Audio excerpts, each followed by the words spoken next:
This is the Global Podcast Network, where executives and professionals connect, share, and inspire. Stay tuned for the conversations that drive success.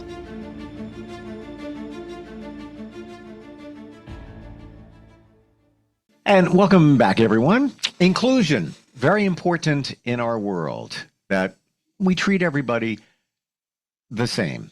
And a lot of times that's a challenge. There's a lot of different dynamics going on there. Businesses, organizations, nonprofits sometimes have challenges with how to do that, how to get that done. We're going to talk with somebody today who is available for those trainings. And this individual has a passion for social justice and is also both a marriage and family therapist and licensed professional clinical counselor. And our next guest also has a lot of insight on everything connected to inclusion, which includes an app and also a documentary. We welcome then Ethan Levy to the program. How are you doing today? Hi, thank you so much for having me. Very excited to be here. As always, it's nice to connect with you and talk about things I'm passionate about. So thank you so much for having me here. I appreciate you being back here and also giving us insight on inclusion today. And why don't we, before we begin, just reset everything, your background. And I find it interesting and also refreshing that you're good at giving a description of really who you are. So can we reset there and then get us into the trainings? Yeah, absolutely. So my name is Van, pronoun series they, and for those who speak Spanish, ella, and I represent that pronoun series for that language because I also am signaling that I do speak Spanish, and when engaging in Spanish, I want to make sure that that pronoun series is used. I'm queer, I'm non-binary, I'm trans, I'm Egyptian, I'm Jewish, I'm Latina, I'm autistic, I have dynamic disabilities, and many more identities. So there's a lot that goes into what does it mean to be a Van. In terms of what I've put for some of the labels that I've been given are things like licensed marriage and family therapist, licensed professional clinical counselor, an advocate, an educator, an award-winning documentary director, an award-winning author, an app developer, and so much more. So thank you again for creating space for that, for me to share a bit about who I am and the work that I've done. I appreciate that. And it says a lot about you. And even if it isn't a certificate or an award, everything that makes you is qualification for helping people figure out inclusion. What do you hear many times when you work with an organization on training and they call upon you to help them make things presentable, fair for everybody within the organization? What seems to be the baseline? Are they unsure how to go about doing that?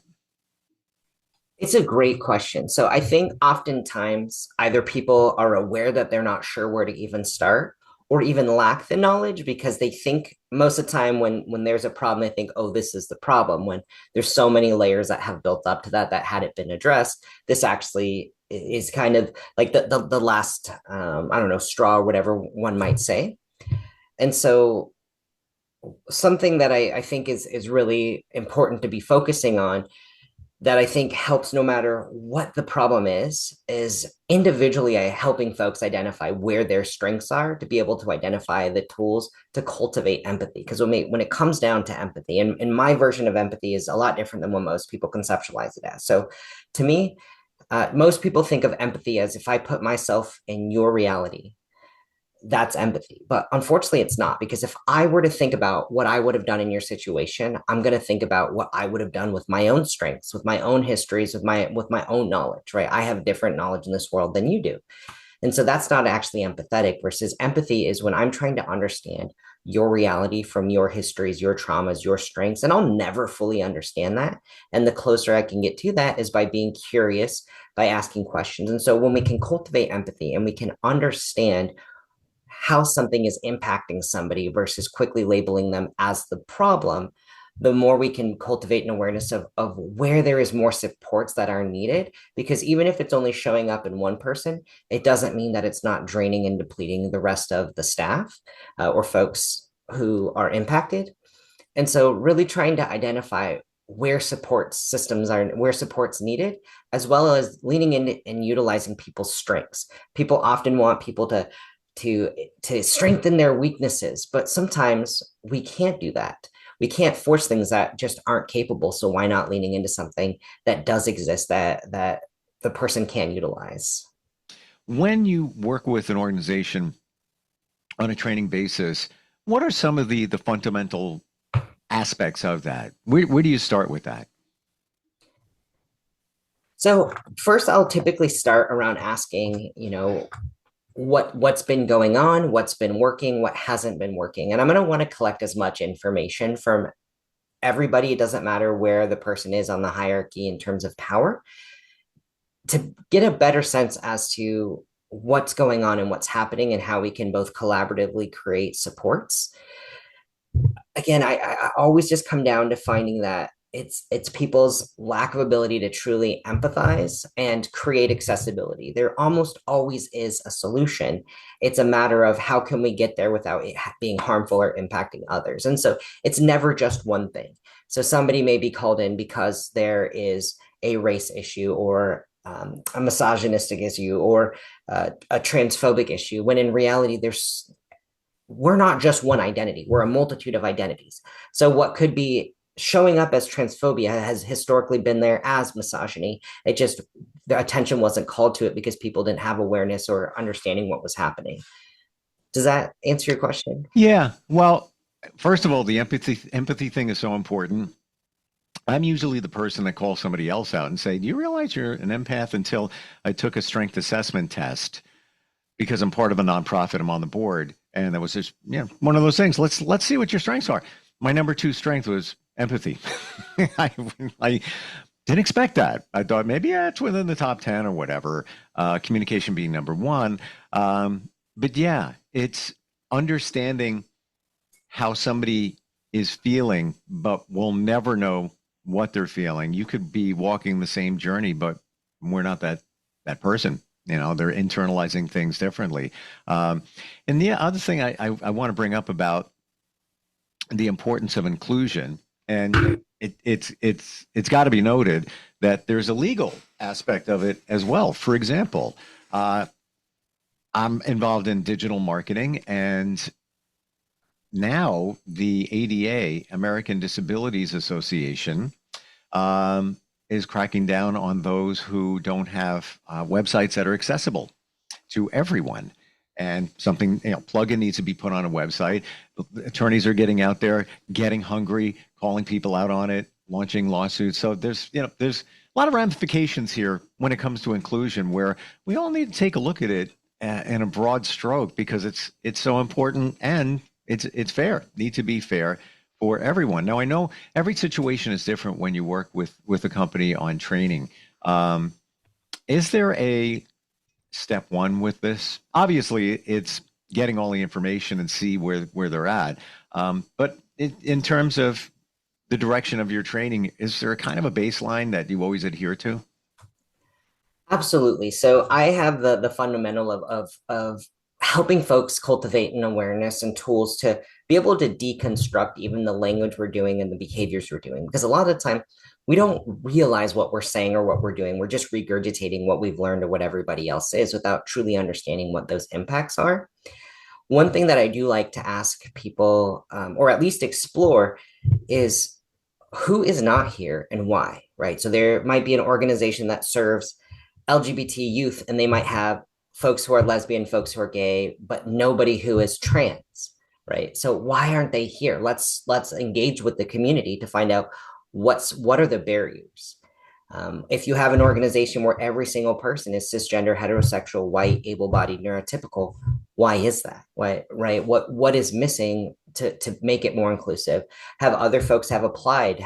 Shall we reach out to those folks to see what were the barriers for being included or wanting to take a job at this place? And it's not about shaming, it's how do we learn from the information that's right there in front of us versus attempting to just speculate off of, well, potentially it could be this.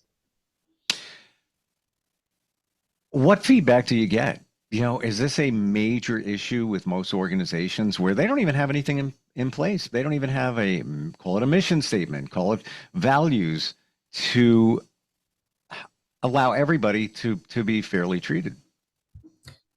I missed your question. I'm so sorry. Uh, I'm wondering within organizations, do you find that many don't even have a policy, a plan, mission statement, even values to make sure that everybody is treated fairly? I think across the board, majority, if not all, right? Because we will always be excluding somebody. All we can do is hold that willingness to continue to do better.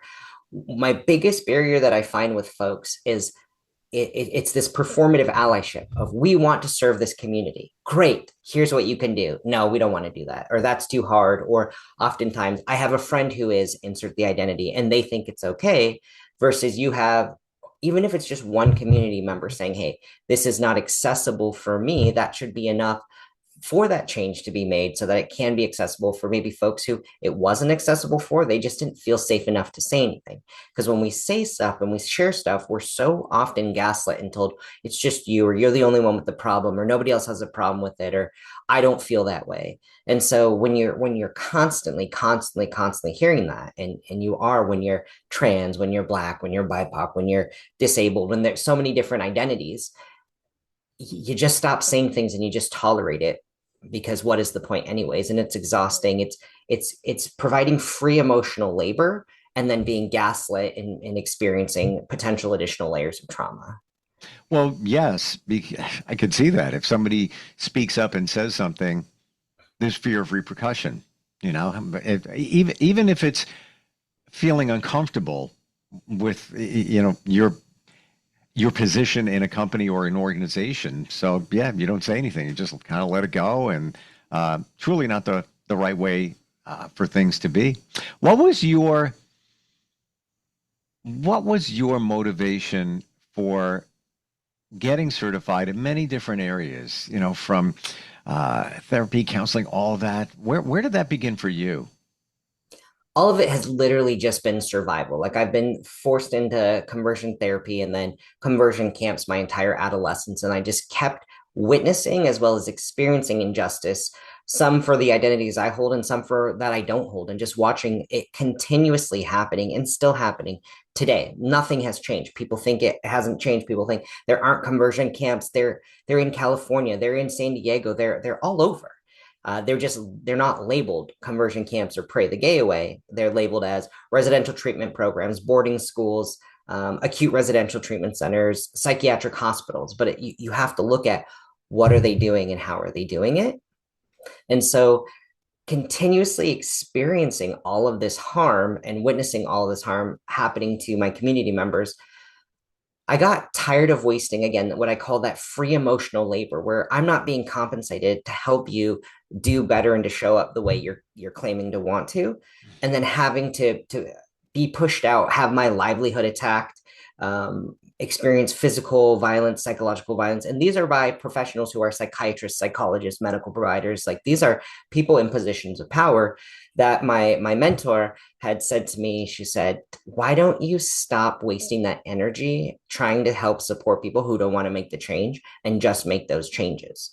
So often people say, oh, the system's broken, we need to fix it. The system has never been broken. It's completely perfect as it is in terms of it's designed to do exactly what it's supposed to do. So rather than trying to mess with something that you're not going to be able to, create new accessible ways, create a new system. And that's where I've put all of my energy to do. And that's how it started, is just tired of the same harm over and over and over. Mm. Did you feel that you wanted to get certified as a counselor, as a therapist, because you truly wanted to make a difference? Because when you needed that help, maybe it wasn't there at the level it could have been or should have been. Kind of. So the in terms of therapy, right? I don't think anybody will ever be able to provide the level of care that most people need when you're going to school and following all these different modalities that are designed for specific populations. We're not a one size fits all. We're not a copy and paste. And without having the ability to know all of the different modalities and ones that don't exist and interweave it based on the person, what really drove me to get licensed as a therapist is that our community needs to be able to get affirming life-saving care that only a therapist or psychiatrist or sometimes a medical provider can give a letter and an assessment so you could do what you want with your body. If a cis woman wanted to go have breast implants, no problem, go ahead and do it. If a cis man wanted to have electrolysis, no problem, go do it. But now you add the word trans or non-binary in front of the person, and there's all of these loopholes. You have to be assessed to make sure that you are sane enough to make decisions for yourself to do what you want with your body. Wow. These are the things that most of us don't realize. Most of us don't realize. And then I would imagine, and I'm just thinking about this in terms of insurance, when services are needed, I'll bet that's also a challenge at times too, depending on the actual situation, right? Oh, absolutely. And there isn't this standard that exists out there that's actually let me start over. So to get hormones, to get surgery, to get electrolysis, whatever it might be, for insurance to even consider it, you need a letter and assessment. A lot of Sure. places make people go to therapy for an entire year. So an entire Wow. year, let's call it 52 weeks. And a inexpensive therapist would be $100, right? Most therapy is a lot higher than that.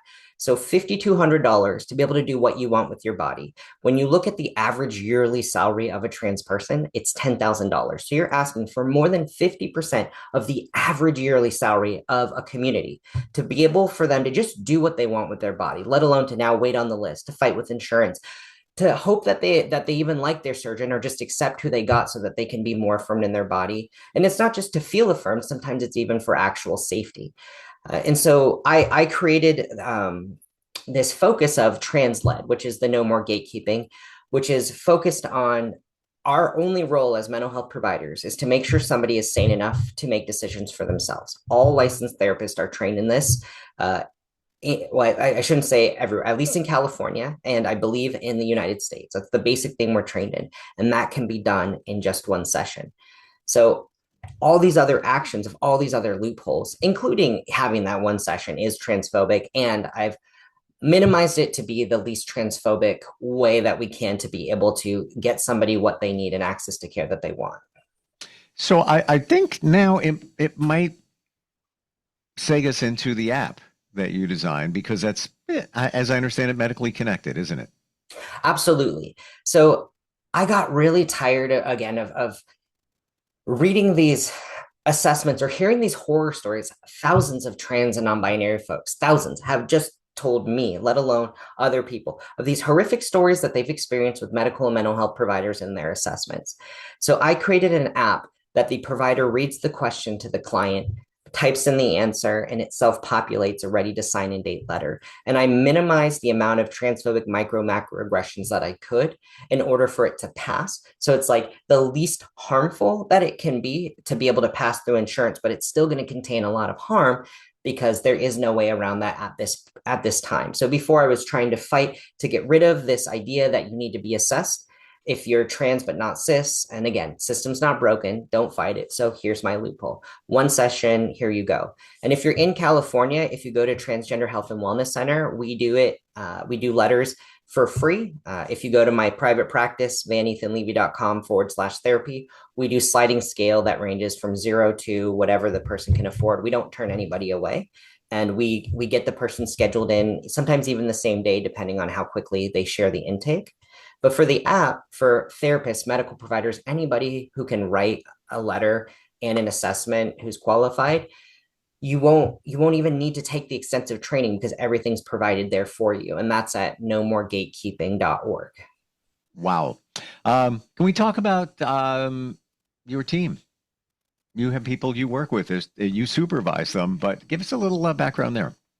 Oh, absolutely. So there's two parts of me. I'm at Trans Health and Wellness Center as the Director of Behavioral Health, where we have trainees, which are therapists who are still in school working towards licensure. And right now, I think we have about 16 therapists there. All it's a very extensive interview. It's not just, oh, we just accept everybody because somebody's willing to come volunteer for us. We have an extensive interview, and it's not about what do you know. It's where we're assessing where your knowledge is, but also where is your willingness? A lot of the times people have a lot of fragility and defensiveness. So if you were to say, hey, you can't say transgender because it's exclusive to many identities, instead say trans, we want somebody to say, oh, thank you for educating us. Or if they have something else like sharing with us, but not like, no, that's wrong because I have a trans friend who uses this identity, whatever it might be. And then we provide a very, very, very extensive training. In my private practice, Van Ethan Levy, right now I have 3 associates. So these are people who are postmasters, where you have to get 3,000 hours to be able to be eligible to even take your licensure test. So they're working towards their hours. A lot of folks have done at least 1,000 or more in their traineeship. And I really love my team, especially. I really appreciate when folks are open about their identities, because there's nothing like when you're going for a therapist to find a therapist who has shared identities that are so often hidden. How many people are openly autistic, openly trans, openly non-binary, openly in poly relationships, openly survivors of childhood sexual violence? And it's not about dumping the trauma on our client. We're not sharing extensive detail of those impacts. We're just saying, here are identities that we have. Hopefully it might make you feel a little safer with working with us, but also we don't have a lot of role models. How many people out there in positions of power, again, are open with these identities? So giving youth or just folks in general hope of like, oh, I could be a therapist, I could be a doctor, I could be a social worker. I know I went on a tangent. I'm very passionate about the folks I work with and how we operate at both sites. I love the approach. Even I just randomly picked one of the team members and who is strength based, and here's some of the things this person handles, or at least focuses on. Somatic, so listening to the body for emotional insight. EMDR, Gestalt. You don't hear that word a lot. Very impactful, and there's a lot going on there in terms of strategies to move your life forward, and even parts work, which is getting a lot of attention lately because we have many different parts to our personality. I'm not talking about multiple personalities. I'm talking about the parts of our personality. So this person recognizes, and by the way, that's everyone. This person recognizes that and helps with that, works through that, and that's just some of the the strategies that this one person on your team. I don't need to name the names. It doesn't even matter. Just wanted to talk about the qualifications. Well, thank you. And that also brings me up to something, because like I know exactly who you're talking about. And I think it reminds me of what majority of people struggle with, which is what parts work can help, which is holding that dialectical, is that I can love you and I can be very angry with you. And it's not one or the other. It's not because I'm angry with you, I don't love you anymore. Or I could be really annoyed that I can't follow through with tasks while still loving myself. I can love myself while still be working to better myself. And people really struggle with that dialectical, and parts work can be really helpful. So there's a part of me that's really angry with myself that I didn't do my back stretches, and a part of me that's very grateful that I prioritized eating breakfast because I need nourishment, right? And they don't cancel each other out. Well, I love what you said in terms of loving yourself and recognizing many different things. Starts with loving yourself. Many of us don't do that. Can't even look in the mirror and say, I love you. Many would get teary even doing that. And that's all, it's part of the journey, having that love for yourself. Van, what's the best way to connect with you, connect with your team? You gave a couple of different websites a little while ago. Can we go over those again real quick? Absolutely. So if you're a medical provider, mental health provider, please go to nomoregatekeeping.org. That's where the app is.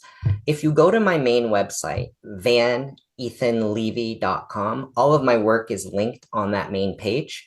The other website that all it is, and that's the Trans Health and Wellness Center, where we do have free therapy for anybody in California.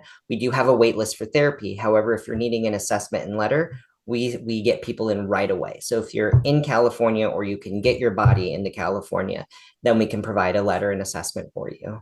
So in order to get that letter and assessment, you need to be in California. You can't provide that to somebody in another state, even with a virtual consultation or whatever. No, but where they can find somebody in another state, I have Ah, personally vetted every single person on this provider list, and that's do something identities.org. Click on the provider list, click the state you're in. We even have if folks list insurance. So I would start with leaving it open because some states nobody accepts insurance before you do any of the other filters, and then you can start filtering it out. very cool. Thank you for all the insight today, and even the awareness that if companies, organizations want to focus on inclusion, they probably don't even know where to turn. You're it, and I appreciate that. Thanks for being here today. Thanks for having me, and I hope you all have a really kind day. We'll be right back. This is the Global Podcast Network, where executives and professionals connect, share, and inspire. Stay tuned for the conversations that drive success.